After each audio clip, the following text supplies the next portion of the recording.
ஜனநாயகன் படத்தினுடைய second single பேரே வரலாறு அழிச்சாலும் அழியாது அவன் தானே ஜனநாயகன் அப்படின்னு அந்த பாட்டு செகண்ட் சிங்கிள் கிட்டத்தட்ட உங்க விஜய் அதே தத்துவ பாடல், அதே கொள்கை பாடல், அதே கட்சி பாடல் மாதிரியா இன்னொரு பாடல் வந்து ஏறக்குறைய இது பார்த்தீங்கன்னா ஒரு தத்துவ பாடலாக தான் விவேக் எழுதியிருக்காரு, தத்துவ பாடலாக தான் வந்திருக்குது.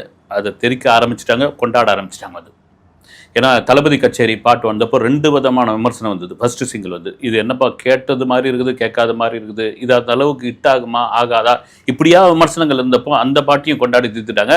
சரி, ஓகே, செகண்ட் சிங்கிள் இது வரட்டும். அது காலையில் ஈரோடு கூட்டம், அது பேசியாச்சு, அரசியல் களத்துக்குள்ளே முழுமூச்சா இறங்கியாச்சு. இன்னொரு பக்கம் ஜனநாயகன் கடைசி படத்தில் என்ன அரசியல் பேச போகிறார், என்ன சொல்ல போகிறார். கண்டிப்பாக இது ஒரு அரசியல் பாடலாக தான் இருக்குன்னு நான் கூட நினச்சிட்டு இருந்தேன், சொல்லிட்டு இருந்தேன். விஜய் பாடின சொந்த குரலில் பாடின பாட்டாக இருக்குமோன்னு பார்த்தா முழுக்க ஒரு தத்துவ அரசியல் பாட்டு. நீ தூணா நின்னா ஒரு இனமே வாழும், நீ தூர போன எங்கள் உயிரே போகும் அப்படின்ற மாதிரியான வரிகள்லாம் பொதுவாக வந்து மாஸ் ஹீரோக்களுக்கு வந்து ஒரு தத்துவ பாடல், எதிர்கால அரசியல் பாடல். ஏன்னா எம்ஜிஆரே பார்த்தீங்கன்னா அவருடைய தத்துவ பாடல், எதிர்கால பாடல், சாமானிய மக்களுக்கு தான் உதவுற மாதிரி, ரொம்ப அடித்தட்டு மக்களுக்கு வந்து தான் கையில் தூக்கி நிறுத்துகிற மாதிரியான ஒரு பாடல்கள் தான் அவருக்கு மிகப்பெரிய வெற்றி அமைந்தது. அதுக்கு வந்து கண்ணதாசனும் குறிப்பாக அதிகபட்சம் வாலியை நான் ஆணையிட்டால் தொடங்கி கொடுத்ததெல்லாம் கொடுத்தான், யாருக்காக கொடுத்தான் வரைக்கும் பல பாடல்களை சொல்லலாம்.